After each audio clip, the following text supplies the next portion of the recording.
যে মানুষগুলো তাদের জীবন দিয়ে আমাদেরকে সামনের পথে, অন্যায়ের পথে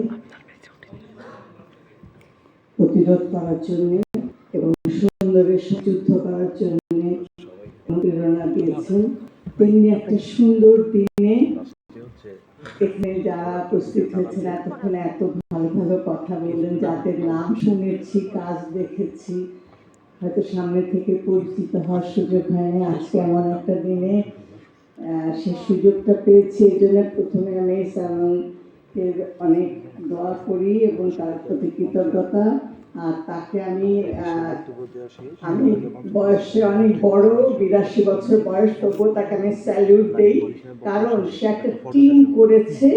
কারণ সে জানে যে একা যেটা সম্ভব নয়, ওই যে আমরা ছোটবেলায় পড়েছিলাম 10 মিলি করি কাজ, সেই 10 মিলে সে প্রচন্ড শক্তি নিয়ে আমাদের এই জগৎটাকে এগিয়ে নেবে।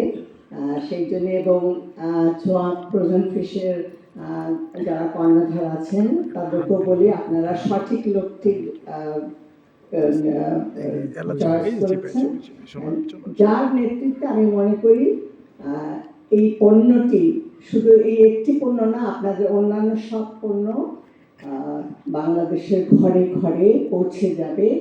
কারণ এখন জীবন এত কঠিন হয়ে গেছে, সব বলে গেল, সময় হয় না, ইচ্ছা হয় না। কিন্তু আমি বলি, আমি যে আজকে আমার 64 সালে বিয়ে হয়েছে, তারপর থেকে সংসার করছি এত বছর, আমি নিজে রান্না করি, বাজার করি। এখন এই কাজ করার লোকও পাওয়া যায় না যে মাছটা কুটে দেবে, মাছ বাজার থেকে করে আনবে। সব কিছু এখন জীবন এত রুদ্ধশ্বাস গতিতে আমাদেরকে ছুটে চলতে হয়, সব কিছু আমরা তৈরি চাই, হাতের কাছে চাই। তো এই একটি আয়োজন যে তারা করেছে, সেই জন্য তাদের প্রতি আমার কৃতজ্ঞতা। এবং বাংলা একটা প্রবাদ আছে যে ফলে পরিচয়। তো এই পণ্যটির যে পরিচয়, সেটা আমি বলি তার গুণ দিয়েই সে সবার কাছে প্রিয় হতে পারবে এবং তার প্রচার প্রসার অনেক দূর এগিয়ে যাবে। আমি সেই কামনা করছি। সবাইকে অনেক আরও কৃতজ্ঞতা জানাই যে আমাকে এরকম করে সব বিশেষণগুলো দিয়েছে। আমি তার কিছু না, আমি শিল্পকে ভালোবাসি, মানুষকে ভালোবাসি এবং এই দেশ, এই জীবন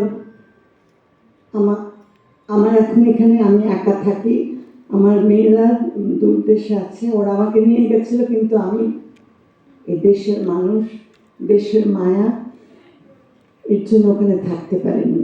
আমি চলে এসেছি এবং সবার মাঝে এখন আমি কাজ করি। আমি চাই যে কাজ করতে করতেই যেন আমার আল্লাহ পাক আমাকে মৃত্যু দেন এবং সবার মনের মাঝে এতটুকু জায়গা যদি আমি আমার কাজ দিয়ে রেখে যেতে পারি, তাহলে আমি মনে করবো যে আমার জীবন ধন্য হয়েছে। আপনাদের সবার প্রতি আমার কৃতজ্ঞতা, আপনাদের এত ভালোবাসা, উত্তর দেওয়ার মতো, প্রতিদান দেওয়ার মতো আমার কিছুই নেই। সবার কাছে আমি দোয়া চাচ্ছি যে আমি মৃত্যুর আগ পর্যন্ত যেন কাজ করে যেতে পারি এবং আপনাদের সেবা করতে পারি। ধন্যবাদ সবাই।